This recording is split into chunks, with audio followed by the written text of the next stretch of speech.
میں ایک غریب ماں باپ کی بیٹی تھی۔ انہوں نے میری شادی بہتر گھرانے میں کر دی۔ میرا خاوند ایک چھوٹا دکاندار تھا۔ یہ میرا نصیب کہ شادی کی 1 سال بعد ہی اس کا کاروبار اتنا ترقی کر گیا کہ دولت سنبھالے نہ سنبھلتی تھی۔ مجھے اور میرے شوہر کو خرچ کرنے کا ڈھنگ نہ ہوتا تھا۔ بس جو چیز اچھی لگی فوراً خرید لی، یہ سوچے بغیر کہ ہمیں اس چیز کی ضرورت ہے بھی یا نہیں۔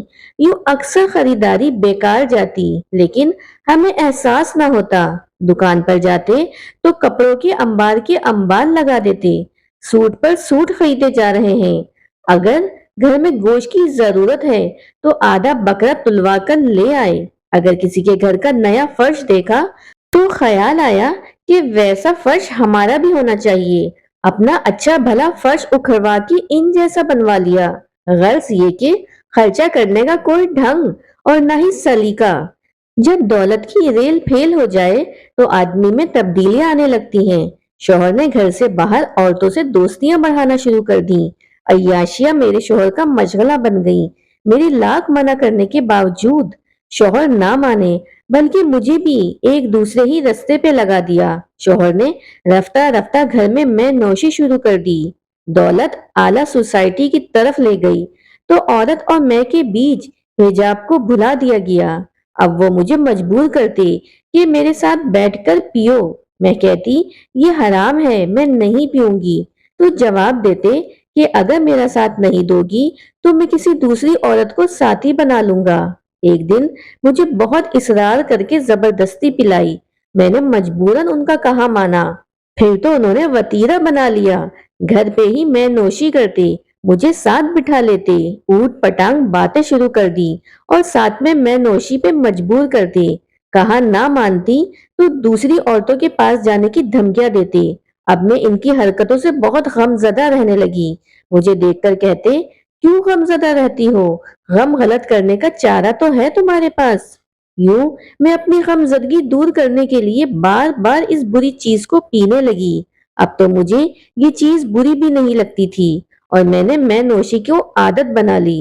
اب تو غلط قسم کی عورتیں بھی ہمارے گھر آنے لگیں، جن کو میرے شوہر مدعو کرتے تھے۔ وہ کافی تیز ترار تھیں، مجھے اپنی لچھے دار باتوں میں الجھاتی تھیں، میری تعریفیں کرتی اور میرے ساتھ دوستیاں بناتی۔ میں نہ سمجھ سکی کہ دراصل وہ میرے خاوند میں دلچسپی رکھتی ہیں۔ ایک دن میں نے ایک عورت کے ساتھ اپنے شوہر کو اپنے بیڈ روم میں دیکھ لیا تو مجھے ہوش آیا۔ یہ بے عزتی میں برداشت نہ کر سکی۔ گھر میں لڑائی ہوئی۔ محلے داروں اور بڑے بھائی کے ڈر سے فراز نے ہتھیار ڈال دیے۔ غیر عورتوں کا آنا جانا تو بند ہو گیا، مگر ان کے اوباش دوست پھر بھی آتے تھے۔ ایک روز ان کے ایک دوست نے مجھ سے ہمدردی جتلاتے ہوئے رازداری سے بتایا کہ فراز کو ہرگز مت بتانا، میں آپ کے بھلے کو یہ راز بتا رہا ہوں تاکہ آپ اندھیرے میں نہ رہو۔ تمہارے خاوند نے ایک اور شادی کر لی ہے۔ وہ عورت ہے تو بہت خوبصورت، لیکن اچھے خاندان سے نہیں ہے۔ یہ سن کر میرے پیروں تلے گویا زمین نکل گئی۔ میں جہاں کھڑی تھی وہیں کھڑی رہ گئی۔ جب اس نے میری یہ حالت دیکھی تو تسلی دی کہ حوصلہ رکھو اور حقیقت کو برداشت کرنا سیکھو۔ میں نے کہا کہ مجھے یقین نہیں آ رہا، تم جھوٹ تو نہیں بول رہے؟ بھلا میں کیوں جھوٹ بولوں گا؟ اگر تم دیکھنا چاہتی ہو تو میں تمہیں اس کے گھر کا ایڈریس دے دیتا ہوں۔ میں نے بھی تجسس کے مارے کہہ دیا کہ ہاں دے دو۔ اس نے ایک پتہ لکھ کر دے دیا کہ وہاں اکیلی مت جانا، اپنے جیٹ کو ساتھ لے جانا۔ میں اگلے دن جیٹ کے گھر گئی اور ان کو تمام احوال بتایا۔ وہ میرے ساتھ چلنے پر تیار ہو گئے اور مجھے مذکورہ بنگلے میں لے گئے۔ فراز تو وہاں نہ تھے، مگر وہ عورت وہاں موجود تھی، بنی سنوری، نئی نویلی دلہنوں جیسے، اور نوکر چاکر بھی تھے۔ جیٹ وہاں 2-4 منٹ رکے، فراز کا پوچھا اور مجھے لے کر گھر واپس آ گئے۔ انہوں نے مجھے تسلی دی اور جب فراز آئے تو ان کو کافی برا بھلا کہا۔ انہی دنوں ریاض میرا ہمدرد بن گیا اور روز گھر آنے لگا۔ پہلے تو میں واقعی سے اپنا ہمدرد سمجھتی رہی، لیکن پھر نوٹ کیا کہ وہ تبھی آتا ہے جب گھر میں فراز موجود نہیں ہوتے۔ دراصل وہ میرے ٹوٹے ہوئے زخمی دل پر اپنے پیار بھرے 2 بول سے مرہم رکھنے کا کام کر رہا تھا، لیکن مجھے اس کی نیت کا شروع میں اندازہ نہ ہو سکا اور میں اس کی غم گساری کے جال میں ایسی پھنستی چلی گئی جیسے کوئی بے بس چونٹی مکڑی کے جال میں پھنستی ہے تو پھر نکل نہیں سکتی۔ میں تو اسے اپنا ہمدرد محسن اور غم گسار سمجھتی تھی۔ معلوم نہ تھا کہ اس دل میں میرے لیے پاکیزہ جذبات نہیں ہیں۔ اب وہ تنہا نہیں آتا تھا، اس کے ساتھ اس کی ایک دوست لڑکی بھی آنے لگی تھی جس کا نام رخسانہ تھا۔ رخسانہ بھی مجھ سے غم گساری کرتی۔ اس کا کہنا تھا کہ وہ میری سوتن کے پڑوس میں رہتی ہے، اس طرح وہ میرے شوہر کی دوسری بیوی کے پاس آنے جانے، اس کی سیر و تفریح، حتیٰ کہ شاپنگ تک کی خبر رکھتی تھی۔ وہ ساری باتیں مجھے آ کر بتاتی اور میں تجسس سے سنتی، اس کی خاطر مدارات کرتی اور چاہتی تھی کہ وہ ہر روز آئے اور زیادہ سے زیادہ وقت میرے ساتھ گزارے۔ رخسانہ کے بہانے ریاض بھی اس کے ساتھ آتا۔ رخسانہ نے سوتن کی خبریں دے دے کر میری کمزوری سے فائدہ اٹھایا اور میرے گھر میں گھس آئی۔ اس طرح ریاض اور رخسانہ کو میرے گھر میں ایک محفوظ عیاش گاہ میسر آ گئی۔ مجھے ان دونوں کے ایک ساتھ وقت گزارنے پہ اعتراض نہ تھا، میں تو ان کی خاطر مدارات کرتے نہ تھکتی تھی۔ ایک دن ریاض اکیلا آیا، وہ بہت اداس تھا اور رو رہا تھا۔ مجھ سے اپنے ہمدرد کا اس طرح رونا دیکھا نہ گیا۔ پوچھا کہ کیا ہوا ہے؟ اس نے بتایا کہ والدین کو اس کی اور رخسانہ کے تعلقات کا علم ہو گیا ہے۔ انہوں نے رخسانہ کے گھر جا کے اس کی بے عزتی کی ہے، جس پر اس کے والدین نے اپنی لڑکی پہ پابندی لگا دی ہے، بلکہ وہ اس کی کسی اور جگہ شادی کر رہے ہیں۔ تم تو اس درد سے بخوبی واقف ہو نرگس کہ یہ جدائی اور فراق کا درد کیسا جان لیوا ہوتا ہے۔ کل تمہاری جان پر بنی تھی تو میں نے تمہیں سہارا دیا تھا، آج میری جان پہ بنی ہے، بولو کیا تم مجھے سہارا دو گی؟ میں نے اس کی بات کا مطلب سمجھے بغیر کہہ دیا کہ ہاں، اگر آپ نے آڑے وقت میں مجھے سہارا دیا اور سنبھالا تھا تو میں بھی آپ کو سہارا دوں گی۔ میرا یہ کہنا تھا کہ وہ شخص میرے گلے کا ہار ہو گیا، اسے میرے شوہر کے گھر آنے جانے اور معاملات کا علم رہتا تھا، سو وہ اسی وقت آ کر بڑا جمان ہو جاتا جب فراز کسی اور جگہ دادے عیش میں مصروف ہوتے تھے، اور پھر آخر وہ مجھے گھیرنے میں کامیاب ہو گیا۔ اس کے بعد میں باقاعدگی کے ساتھ اس کے ہمراہ باہر سیر و تفریح کے لیے جانے لگی۔ جلد ہی ریاض کے والدین کو ہمارے اوپر شبہ ہو گیا۔ اس کی ایک قریبی رشتہ دار نے کئی بار ہمیں گاڑی میں ایک ساتھ دیکھ لیا تھا۔ انہوں نے ریاض کی شادی اس کی کزن سے کرا دی۔ اس کی شادی ہو گئی، مگر ہماری مجلسیں پھر بھی اسی طرح جمتی رہیں۔ اس کی بیوی بڑی معصوم، نوخیز اور خوبصورت تھی، مگر ریاض کو تو چوری کی عادت پڑ گئی تھی، اور جس کو حرام شے میں راحت ملے پھر اسے حلال چیز اچھی نہیں لگتی۔ اب میں بھی خود بند سور کے رہتی، شوہر کے غم اور اس کی بے اتنائی کو پس پش ڈال دیا تھا اور اپنی محرومی کا علاج ریاض کی قربت میں تلاش کر لیا تھا۔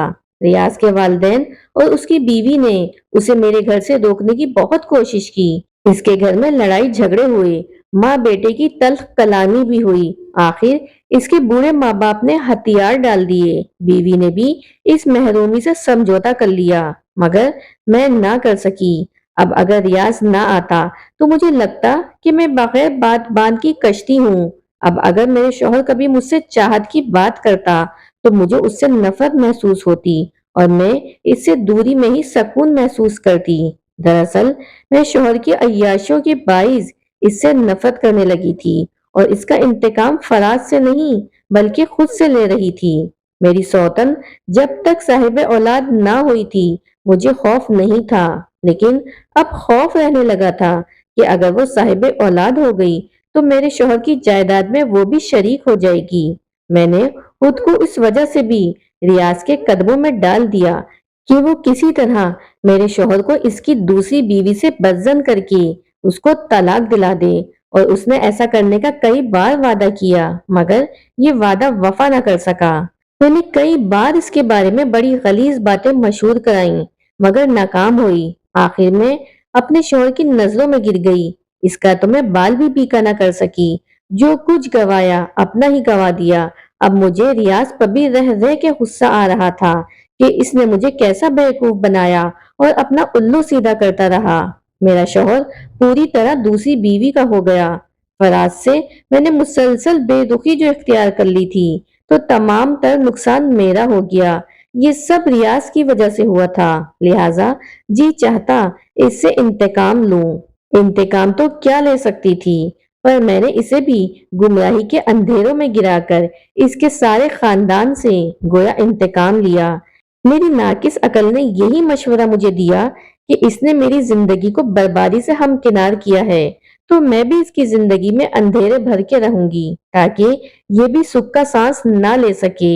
ریاض بری طرح میری جھوٹی الفت میں پھنس چکا تھا۔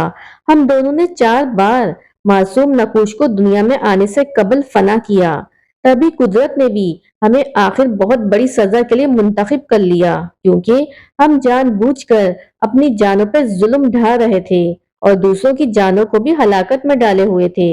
کہتے ہیں نا کہ گناہ کا گھڑا جب بھر جاتا ہے تبھی ڈوبتا ہے۔